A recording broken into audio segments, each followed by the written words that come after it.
آج سے ایک سال پہلے وزیراعظم مودی کی حکومت نے کشمیر کی خصوصی حیثیت کا خاتمہ کیا اور دعویٰ کیا کہ کشمیر میں ایک نیا دور شروع ہونے والا ہے۔ اس دن سے لے کر اب تک کشمیر کو مسلسل پابندیوں کا سامنا ہے۔ اس پورے عرصے میں بھارتی حکومت بظاہر مطمئن نظر آئی کہ سب کچھ ٹھیک ہوگا۔ کیا سب کچھ ٹھیک ہو گیا ہے؟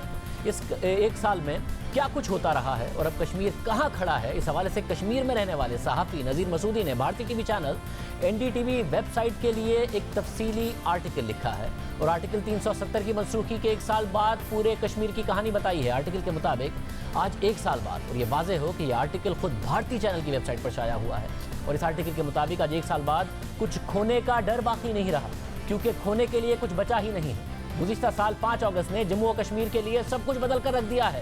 آرٹیکل 370 جس نے جموں و کشمیر اور بھارت کے درمیان ایک تعلق کو تحفظ فراہم کیا تھا، اب وہ آرٹیکل نہیں رہا۔ اس بات کا تعین وقت کرے گا کہ بی جے پی کی حکومت نے آرٹیکل 370 کی منسوخی کر کے آئینی اور سیاسی لحاظ سے درست اقدام اٹھایا یا غلط، لیکن اس وقت کشمیر کی معیشت، وہاں کی تعلیم، اس کا سماج اور سیاسی ڈھانچہ مکمل تباہ ہو چکا ہے۔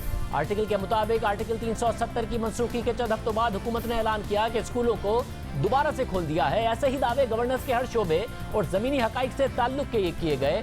اس نقطہ نظر کے برخلاف جو کچھ سامنے آیا، حکومت نے اسے جعلی خبر یا نئی میڈیا پالیسی کے تحت اینٹی نیشنل قرار دیا اور پہلے سے لڑکھڑاتے ہوئے میڈیا کو بظور طاقت فرما برداری پر مجبور کر دیا۔ اس آرٹیکل کے مطابق اس واقعے کے بعد آرٹیکل 370 اور کشمیری آئین پر بات کرنا جارحانہ سمجھا گیا۔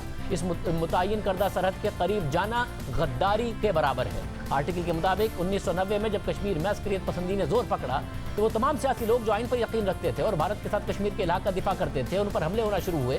اس پورے عرصے کے دوران وہ سیاسی لوگ جنہوں نے آئین کا حلف اٹھایا تھا وہ قتل بھی ہوئے، لیکن گزشتہ سال 5 اگست کے بعد وہی لوگ جو اس آئین پر یقین رکھتے تھے، مرکزی حکومت نے انہیں گرفتار کر لیا، جیلوں میں ڈال دیا۔ ان میں بہت سے سیاسی قائدین آج بھی نظر بند ہیں اور ایک مکمل ریاست کا وجود پورے نقشے سے ہی ہٹا دیا گیا ہے۔ آرٹیکل کے مطابق نظریاتی حوالے سے تو بی جے پی نے اس معاملے پر ڈیلیور کر دیا ہوگا، مگر سرکاری طور پر آرٹیکل 370 کی منسوخی کو ترقی سے جوڑا گیا تھا۔